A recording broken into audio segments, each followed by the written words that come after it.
78 Sports TV here. So I'm checking out my boy Boxing Beats and Rhymes page. Doing it from Boxing Beats and Rhymes channel. This is Tony Thompson, chilling with Boxing Beats and Rhymes. Everyone, you chilling with Boxing Beats and Rhymes.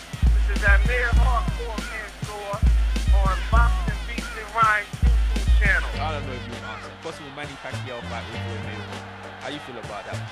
Well, basically, it's a fight that still has the potential to happen. Who wins out of Riddick, Bowe, and Lennox Lewis? I got Lennox Lewis by knockout in the 6th round. 6th round knockout. Okay. Yeah. Lewis versus Bowe. Oh, that's a good one, bro. That's a good one. I think Lewis would do him. This Lewis do, and I think Bowe knew it. I think Bowe knew it. I think Bowe wouldn't get knocked out, but Lewis would just outbox him, bro. Bowe takes some serious punishment because Bowe's an in-fighter, and Lewis would be able to. Them time Lewis could move, stick him, and just tie him up and do him. I think it would be a good fight, though. It would be a good fight, but I think Lewis would beat him pretty handily, man. Okay. I don't think he'll stop him, though. I don't see him knocking him out, Bowe, but I don't think he'll stop him, Bowe.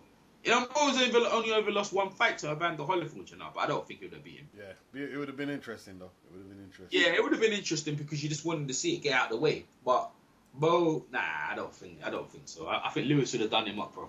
All right. Keith Thurman and Kell Brook. I got Kell Brook. Decision. Decision? Yeah. So what about Keith Thurman versus Kell Brook? Well, that's another one, isn't it? Well, Keith Thurman, yeah, like, innit? Right now, he's like on the Kell Brook, how Kell Brook was not too long ago. Who's he fought? Now, we can hype about him, this, that. Who's he done? Right now, bro, I go with Kell Brook. I'll take Kell Brook in that fight. I take Kell Brook because Keith Thurman, power, man. Well, Kell showed he's got a bit of a dig as well. I know some boxing skills, some serious boxing skill. Yeah, Keith Thurman can box as well. But this right now, as it stands in today, yeah, right, I'll take Kell Brook. Yeah. Because he's built the big names. And until Keith Thurman does anything else than that, I'm gonna stand by Kell Brook. Terence Crawford versus MIKEY Garcia. That's a good boy. Right now, just today in activity, and this the performances he put on against Gamboa. You can't really gauge that against Gamboa, but I like Crawford to probably outpoint him. He's longer. He's got a reach, quick hands. And MIKEY, I don't think MIKEY's never been in the ring. Well, he has been in the ring with him before in amateurs, and you saw what happened there. Yeah. But in the pro game, it's very hard. We already know if you got a guy with a long jab and is quick and can move a bit, bro, it's not easy. And you know what's his name, Bud? You know he's very crafty. Like I MIKEY's good. Don't get me wrong, MIKEY's good in that. But this dimensions, I just think right now Crawford would beat him, and the amateurs said that as well. How many times did he beat him? Like 5 times or something in the amateurs? A whole heap of times. Exactly. So, you know what I mean? I know the amateurs doesn't think, but this right now on performances, I know Gamboa is not really a good gauge to go by, but I just think the dimensions of how he fights, yeah. I think he could clearly. I don't think him stopping MIKEY Garcia. I can see him outpointing him though. MIKEY Garcia, Terence Crawford. Terence Crawford, UD. David Haye versus Hasim Rahman. I'm going to go with Haye. What by? By decision. He ain't knocking on Hasim Rahman. He can knock him out, though, but I'm going with decision. Okay. Hasim Rahman versus David Haye. Oh, that's a good one. I think that's a good one, you know. I think Rahman could give him some nightmares, you know that. Rahman's jab was longer than Lennox Lewis. That's why he bust up Lennox Lewis's mount, you know. Yeah, longer reach than Lennox, yeah?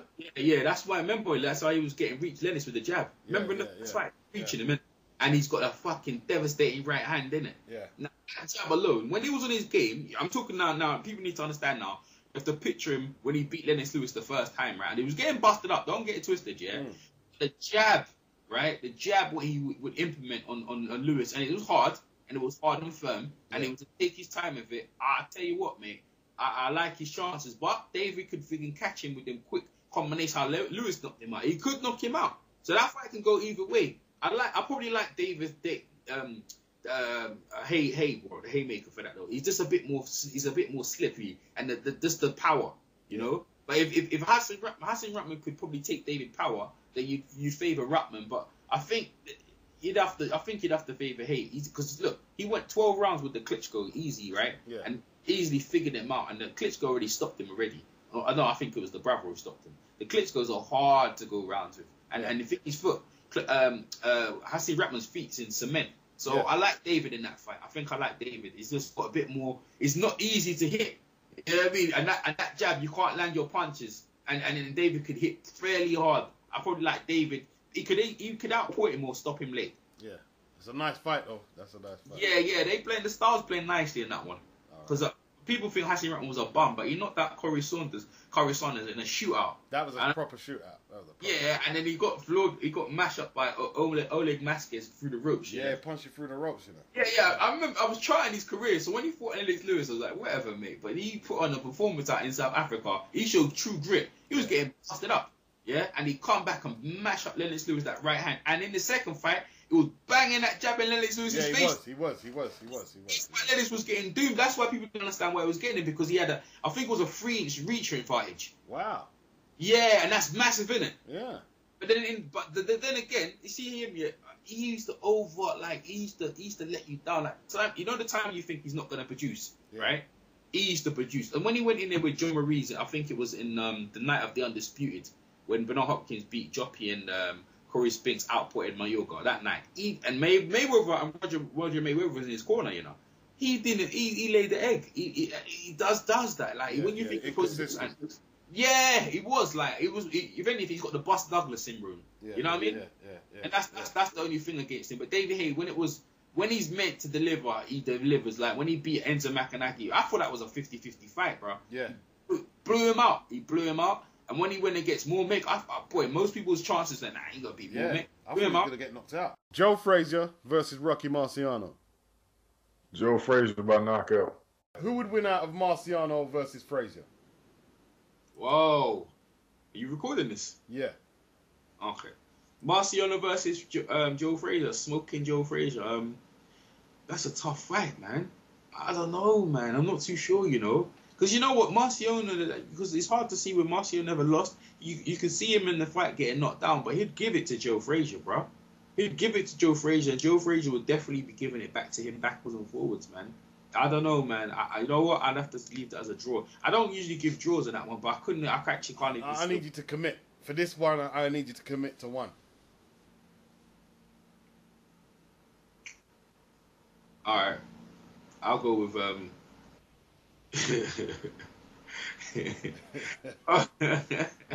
because Marciano's fucking got a fucking hammer hook, bro, and he go for all kind of bullshit just to carry on, you know. But Joe would do the same as well. Alright, bro. Alright, I'll just go with Smoking Joe, probably because he's slightly bigger. I'll just go with Smoking Joe. I really would. It's very hard. Yeah, it is a hard fight. It's a hard fight. It's a hard fight because Marciano's never lost, and he always found a way to win. He always found a way to win. And you know Joe Frazier, you know, in the times he did lose, it was just by a big banger. So he'd go out in a big smoke, innit? But just for the size difference and the different era, right? I'll go with Joe, Smoking Joe. Evander Holyfield versus Rocky Marciano. Holyfield.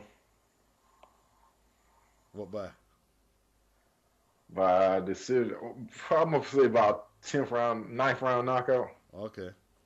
Marciano versus Holyfield. This is Holyfield? Yeah. Ooh, that'd be good, you know. You know what? I tell you what, yeah. If Holyfield put Marciano, I don't think he'd have time to recover on nothing, bro. But then I've been saying that. Why wouldn't I say it with Joe Frazier? But see, Holyfield is different. He's more agile. Can move, can box, and he's got a fucking wicked. He knows how to break men up, you know. Marcy would have been in the fight, but I just don't. Technically, I see Holyfield just taking and doing him. I don't think he's stopping, but I think he could do him on points, man. Yeah, but technically better, you reckon? Yeah. Yeah, technically better, like that's a different. You know what I mean? Because Joe Frazier would just be slugging with him. It'd just be a slugfest backwards and forwards. Yeah. But I think you saw how Evander Holyfield dealt with Mike Tyson and them two things, bro. You know, he'll work out a game plan and stick to it, and he'll just give Marciano trouble. He'd wrap him up. I think he'd wrap him up. Yeah. Worse than you can see the what's his name again? Josie Joe Walcott, right? Yeah. You can see how Josie was just off balance and him just knock him down and do what he. Yeah. Then he got slower and he was older. Evander Holyfield wouldn't get slow and he wouldn't get tired, and that's like that. He could just carry that on for time, bruv. Just keep busting him up, bruv. Okay. You know? So I'd go with Evander Holyfield on that one. Kell Brook versus Amir Khan. Kell Brook by knockout on the field. Okay. So what about Kell Brook versus Amir Khan? Well, boy, you know what? That fight's interesting, you know. Amir Khan, yeah, like at welterweight, you know, we only seen him against Louis Collazo, and I felt he put on a great performance and put him out there. But Kell Brook, at the minute, like, the way Kell Brook fought in his last fight, bro, Amir Khan is banging trouble, bro. Because Amir Khan be trying to spang him up, but Kell, hey, that fight's even, you know. That goes hard on the cards, you know. But what you see so far, those performances in the welterweight division, right, against elite opponents, you'd have to go for Kell right now. You'd have to go for Kell. It'd be a boring fight, you know. No, it wouldn't be. It wouldn't be boring because Kell, that fight, it wouldn't. That fight will. The personalities in the fight, yeah, that's one thing. But you see, Kell wants to knock him out for getting back for all the way Amir Khan used to, like, you're not even on my level. Nah, bro. Kell will be going to knock him out. Amir was trying to prove that you're not on my level, so Amir will be trying to outbox him, superior, trying to outbox him. You see, but both of the last fights, both of them hold like a whole heap now. They wouldn't fight like, in this fight. They wouldn't fight like because they don't like each other. They just you reckon they let that go, yeah? There's a definitely disdain for each other, and that's why that fight would be a box office. You know that would generate, and they would go. You got Brook on that one, yeah? Yeah, I'll take Brook on performances right now. I'll just take Brook on that one. Before, I had Amir Khan winning that fight, you know. Okay. Because I said in the levels and that he's fought better level, and Kell's never fought at a level, and I didn't think Kell was going to get Porter. He did get Porter, and I felt he done a good job. So I go by performances, but Amir Khan, yeah, like the hands, but he don't fight like that no more. That's what people need to understand. Like when he's on the Virgil, is it Virgil Hunter? Yeah. Virgil, yeah. He don't fight like that no more. He doesn't fight. He doesn't fight how Freddie Roach used to do him, like when he beat up Zab Judah. That shook me, bro. I thought Zab was gonna win that fight. He doesn't fight like that no more. He fights that he stands there. He's trying to do Andre Ward more or less counter. He doesn't move. He uses his feet, jumping in and jumping out. That one, see that Amir Khan, yeah, who jumps in, jumps out, would give Kell trouble. But again, right, even if he got clipped, he'd be doomed. Ricardo Mayoga versus Marcus Maidana. Marcus Maidana by UD. Okay. It's by now the split decision. Fight of the year, Marcus Maidana. You reckon fight of the year, yeah? Ricardo Mayoga versus Marcus Maidana at welterweight. Well, that would be a great fight, bro. That would be a great fight. But for me, they would just smash up each other. But for me, slightly Mayoga, bro. That's what Mayoga. If Vernon Forrest win, the Vernon Forrest win, right, is bad, bro. You know what I mean? And he can hurt. I remember Shane Mosley, he uppercut Shane. He gave Thingy some trouble. He gave Trinidad a bit, not a bit of trouble. Just for the levels, yeah, he's fought better, but I think he'll do him, bro. At welterweight, he was bad, you know. At welterweight, the only guy legitimately to beat him, I know, like, when he was in his prime, was Corey Spinks at the outbox a minute, but Corey didn't want to mix it with him. Now, Maidana is moving up to 140. Like put it this way, Mayoga's a big 147-pounder, big, strong. You know what I mean? He's fighting middleweight. Like, Thingy's moving up. I just take Mayoga in that fight, bro. That's why the levels. Like the opponents under, like I mean, I take Mayoga in that fight. But if you want to go Maidana, I couldn't argue against it, mate. Yeah, it's a hard one to pick though. Good. Box as well, you know. Savage fight though, isn't it? That's a savage fight. Yeah, he can, but Mayoga would box him. Mayoga uses his jab, you know, like he can outbox, you know. He can box a bit. You see what he did to 6 head as well. Yeah. So I'm trying to tell you, the Forrest was shocked. Like if they didn't know it was coming. If you didn't know it was coming, then you wouldn't expect that. Because they knew what was happening, they could have prepared for him. But that would be a war. It would be a war. That would be a crowd-pleasing fight.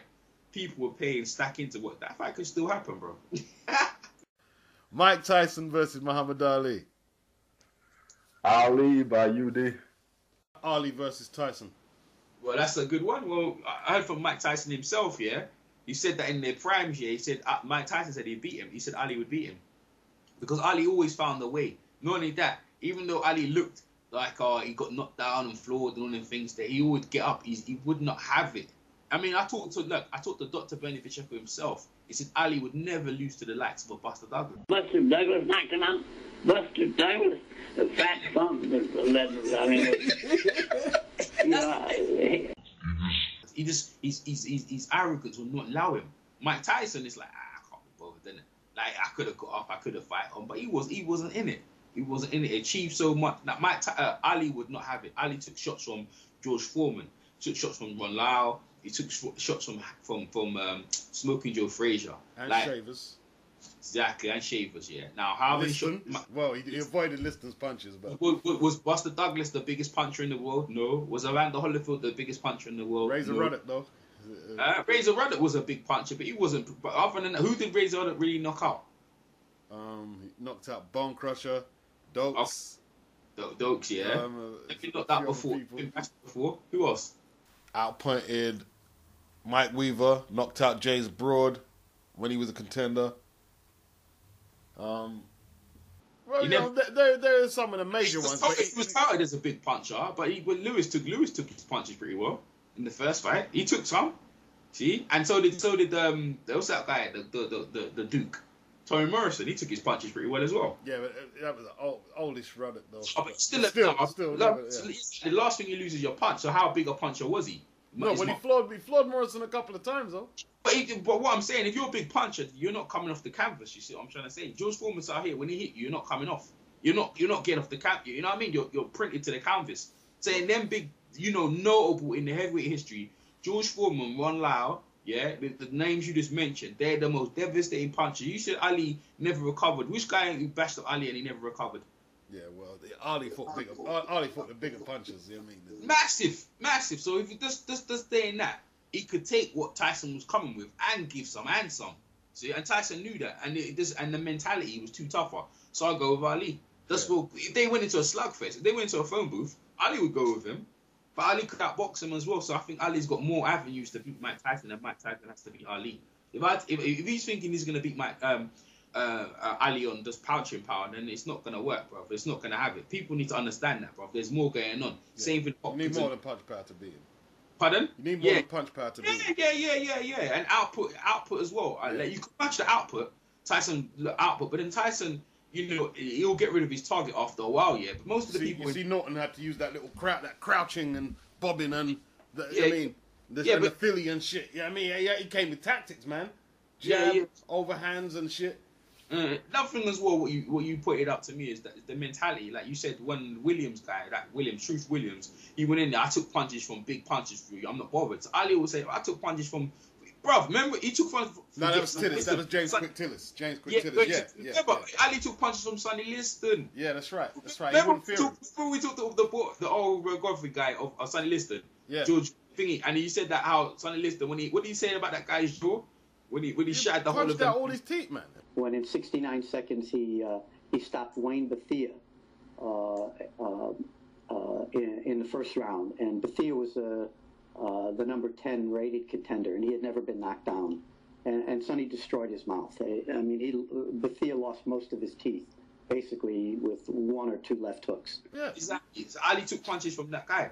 So I'm gonna say to you, these are serious savages, like unnatural power. You know what I'm trying to tell you?